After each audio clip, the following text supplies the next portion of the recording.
शाहपुर के सभी साथियों को क्रांतिकारी सलाम, क्रांतिकारी जय भीम पेश करते हुए, साथियों, ये साइकिल यात्रा जाति तोड़ो समाज जोड़ो आखिर हम निकाल क्यों रहे हैं? हम साइकिल लेकर यहाँ से निकल भी सकते थे, आपने छबील लगाई, पानी पीकर निकल सकते थे, लेकिन सभा का आयोजन करके आप लोगों को बताना, आप लोगों को समझाना जरूरी है, क्योंकि ये तमाशबीन करना हमारे बस की बात नहीं है कि हम आए और ढोल नगाड़ों के साथ निकल गए। हम आएंगे और आप लोगों को समझाएंगे।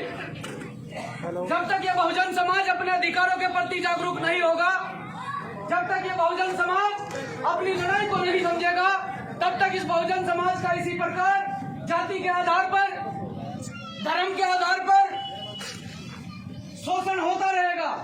तो साथियों, जाति तोड़ो समाज जोड़ो साइकिल यात्रा का जो आयोजन भाई चंद्रशेखर आजाद के द्वारा किया गया है, जाति तोड़ो समाज जोड़ो साइकिल यात्रा का आयोजन भाई चंद्रशेखर आजाद के द्वारा किया गया है। इस साइकिल यात्रा के माध्यम से आज हमें पता चला, माननीय कांशीराम साहब के संघर्ष को हमने पढ़ा, लेकिन माननीय कांशीराम के साहब के त्याग और बलिदान को आज हमने महसूस किया कि उस टाइम जब इस देश में पक्की सड़कें नहीं हुआ करती थी, माननीय कांशीराम साहब ने कितनी मेहनत, कितनी लगन से, हमारे बहुत सारे लोग ऐसे बैठे हैं जो माननीय कांशीराम साहब के समय के लोग हैं, कितनी लगन, कितनी मेहनत से इस देश के अंदर पूरे देश का भ्रमण साइकिल पे किया, और साइकिल पे करने के बाद में बहुजन समाज को इस देश के अंदर एक पहचान दिलाई, बहुजन समाज को इस देश के अंदर मजबूत किया।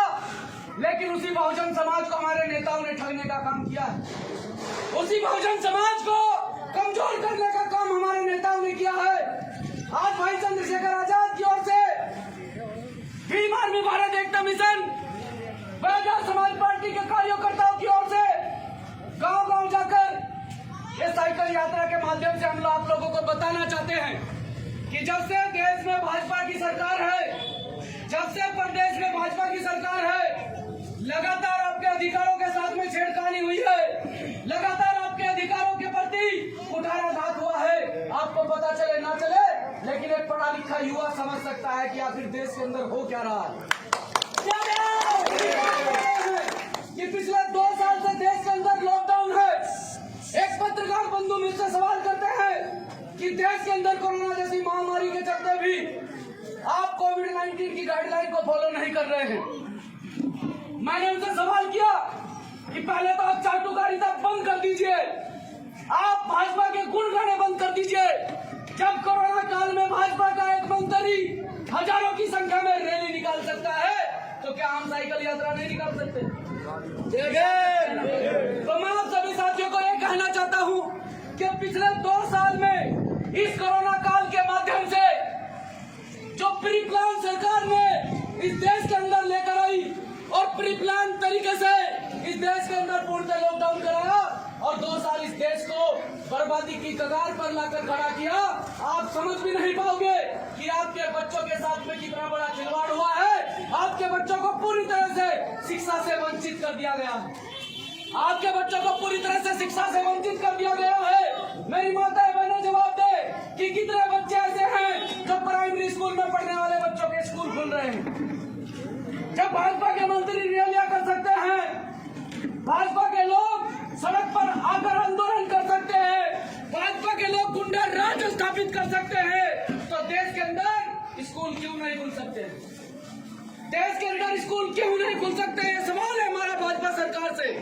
तो साथियों, आपको इतना कहना चाहता हूँ कि कहीं न कहीं यहाँ प्रत्यक्ष रूप से जो बहुजन समाज आज तक इन्हीं प्राइमरी स्कूल से पढ़ कर निकला, इन्हीं प्राइमरी स्कूल से बहुजन समाज के बच्चे डॉक्टर बने, IAS बने, PCS बने, इंजीनियर बने और पुलिस में महकमे में भर्ती हुए, उसी शिक्षा के लेवल को आपके घटा कर रख दिया गया है। उसी प्राइमरी स्कूल पर आज पूरी तरह से ताला जड़ दिया गया है और अमीरों के बच्चे बड़े बड़े स्कूलों में पढ़ते हैं जहां हमारी औकात नहीं है पढ़ाने की।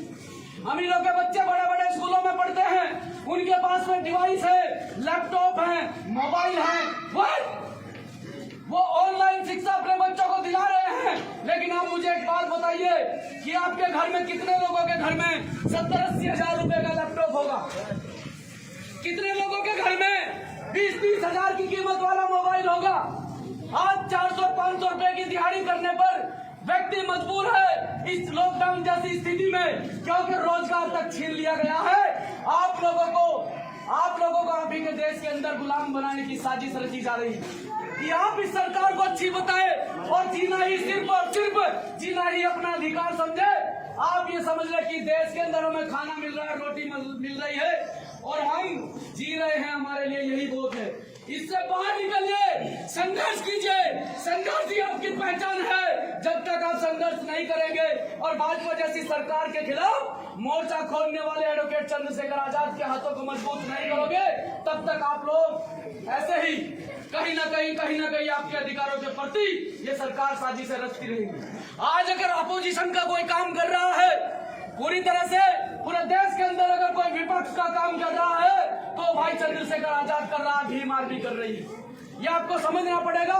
नहीं तो जो लोग हमारी रहनुमाई करते हैं, जो लोग हमारे ठेकेदार बने बैठे हैं, वो तो हमारा अपने घरों में, अपने बंगलों में बैठकर सौदा कर देते हैं कि वहाँ शेड्यूल कास्ट की कितनी वोट है, इतनी वोट है, तो इतने में इसका सौदा हो जाता है। आप लोगों को समझना पड़ेगा, जानना पड़ेगा। और इतना कह देता हूँ मेरी माता बहनों को कि आप बहुत संघर्षशील हैं, आप बहुत संघर्षशील हैं। बाबा साहब ने आपके लिए मेहनत की है। बाबा साहब ने आपके अधिकारों को आपके लिए, बाबा साहब ने आपके अधिकारों के प्रति लड़ाई लड़ी। संविधान के अंदर आपके अधिकार सुरक्षित किए, नहीं तो देश के अंदर महिला को किसी प्रकार का कोई अधिकार नहीं था। मनुस्मृति के आधार पर इस देश में महिला को कोई अधिकार नहीं था, लेकिन संविधान के आधार पर महिला को पूरी आजादी है। वो संपत्ति रख सकती है, वो डॉक्टर, IAS, PCS इंजीनियर बन सकती है, वो पुरुषों के बराबर में कंधे से कंधा मिलाकर खड़ी हो सकती है। तो सिर्फ और सिर्फ हुआ तो बाबा साहब के संघर्ष और त्याग बलिदान की वजह से हुआ है। अगर आज बाबा साहब के त्याग, संघर्ष, बलिदान को हमारे नेता भूल जाते हैं और जिन पार्टियों को आज तक हम अपनी पार्टी बताते आए हैं, वो पार्टियां त्याग और बलिदान, बाबा साहब के त्याग और बलिदान को भूल जाते हैं, तो हम ऐसी पार्टियों को नकारते हैं और ऐसे लोगों के साथ मजबूती से खड़े होंगे जो पूरे देश के अंदर इस बहुजन समाज को मजबूत करने का काम कर रहे हैं। भाई एडवोकेट चंद्रशेखर आजाद, कहीं भी कोई भी मामला हो जाता है तो सबसे पहले भीम आर्मी का व्यक्ति आपके बीच में निकल कर आता है। सबसे पहले भीम आर्मी का व्यक्ति आपके बीच में निकल कर आता है। और मैं धन्यवाद करना चाहूंगा समस्त इस गांव की टीम का, धन्यवाद करना चाहूंगा विधानसभा अध्यक्ष धर्मेश मौर्य जी का, राहुल भाई और रवि भाई, विनोद भाई, खुर्शीद भाई,